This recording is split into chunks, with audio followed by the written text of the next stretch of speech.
इसमें हम डिस्कस करेंगे फंडामेंटल राइट्स के बारे में, जो कि 12 से 35 आता है आर्टिकल्स। ठीक है। फर्स्टली फंडामेंटल राइट्स जो है, जो हम सब आदमी इंसान हैं उन सब के इस इंडिया में रह रहे हैं, क्या राइट्स हैं उनके, ये सब हैं। ठीक है। तो आर्टिकल 12 से मैं शुरू करूँगा फर्स्टली, और हर एक आर्टिकल्स के अलग अलग रहेंगे ऐसे पार्ट्स। फर्स्टली फंडामेंटल राइट्स ज़रूरी क्यों है? ठीक है, क्योंकि अगर जो स्टेट है ना वो कोई भी हमारा राइट्स वायलेट करता है, जैसे एग्जांपल में मैं देता हूँ, इक्वलिटी, डिस्क्रिमिनेशन, इस तरह के राइट्स अगर या फ्रीडम ऑफ स्पीच अगर वायलेट्स करता है तो हम इसे क्या कहते हैं, हम इस पे जुडिशियल रिव्यू कर सकते हैं। इसीलिए फंडामेंटल राइट्स, और एक देश में रह रहे अलग अलग कल्चर है, अलग अलग सब कुछ है, तो इसलिए राइट्स ज़रूरी है इंडिया में। तो आर्टिकल 12 क्या कहता है, ये डेफिनेशन ऑफ स्टेट बताता है कि एक राज्य की क्या परिभाषा है। क्योंकि कोई अगर फंडामेंटल राइट्स जो होते हैं मेनली स्टेट के ही द्वारा वायलेट किए जाते हैं, तो अगर कहीं पिटीशन फाइल करना हो तो ये हमें पता रहना चाहिए कि स्टेट के अंदर क्या क्या आता है ना। फर्स्टली लीगल मीनिंग क्या होता है स्टेट के, वो एक लीगल सेंस में मीनिंग होते हैं, एक फेडरल सेंस में होते हैं, एक एडमिनिस्ट्रेटिव सेंस में होता है। ठीक है। अगर हम लीगल सेंस में देखें तो जैसे India is a sovereign country, okay, and we also say that it's a sovereign state. ठीक है, ये हो गया लीगल सेंस में हमारा स्टेट का डेफिनेशन। अगर हम इसे फेडरल सेंस में कहें तो जैसे state of UP, state of Bihar other and others, okay, and so on.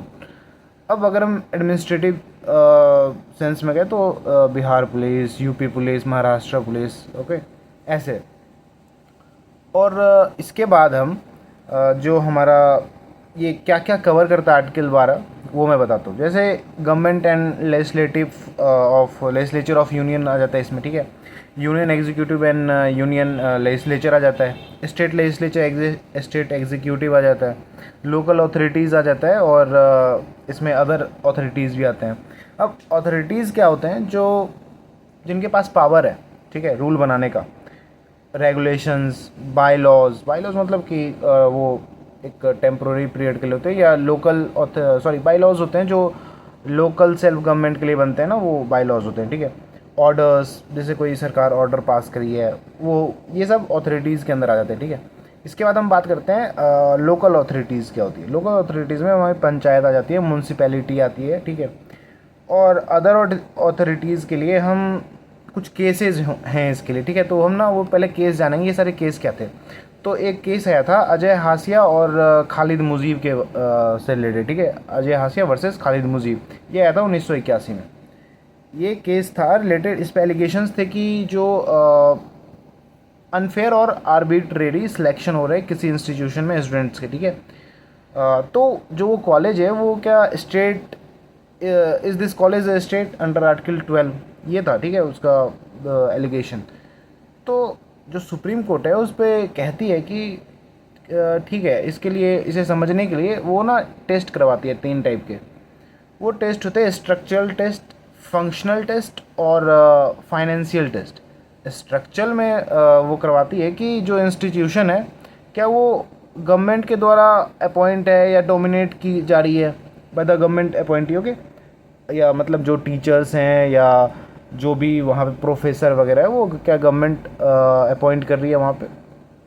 दूसरा फंक्शनल टेस्ट था, उसमें था क्या कि जो अथॉरिटीज़ है वो क्या, मतलब जो भी वो परफॉर्म कर रही है एक्टिविटीज़, वो क्या गवर्नमेंट के ऑर्डर्स पे कर रही है क्या, मतलब जो भी फंक्शन कर रही है वो कॉलेज, वो क्या गवर्नमेंट के बातों पे कर रही है। और तीसरा था फाइनेंशियल टेस्ट, मतलब कि गवर्नमेंट सैलरी वगैरह प्रोवाइड करती है या नहीं, या जो भी फाइनेंशियल कंडीशन है वो उसके लिए पूरा गवर्नमेंट पे ही डिपेंड है। ओके, एंड इन सब के बाद फिर उनका ये जब टेस्ट हुआ तो एडमिनिस्ट्रेटिव, फाइनेंशियल और फंक्शनल कंट्रोल को बताया गया कि देखो अगर ये 3 चीज़ अगर फुलफ़िल हो रहा है तो वो एक स्टेट के अंदर आता है। ठीक है, इस पे एक और केस आया था जी टेलीफिल्म्स का और यूनियन ऑफ इंडिया का। ठीक है, उसमें जे टेलीफिल्म्स में था कि जो बीसीसीआई है वो स्टेट का पार्ट है कि नहीं।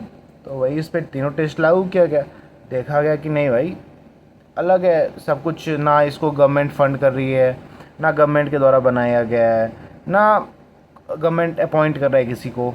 तो इसे स्टेट का हिस्सा नहीं माना गया, ठीक है।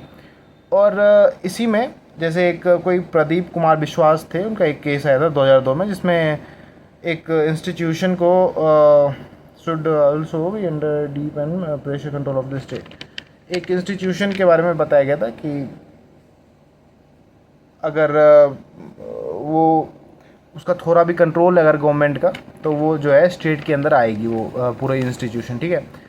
और जैसे स्टेट के अंदर और भी चीज़ नहीं आती, जैसे एनसीईआरटी नहीं आती, पीएसयू, एलआईसी, ये सॉरी एनसीईआरटी नहीं आती, लेकिन एलआईसी और पीएसयू जो है ये आते हैं स्टेट के अंदर, ओके।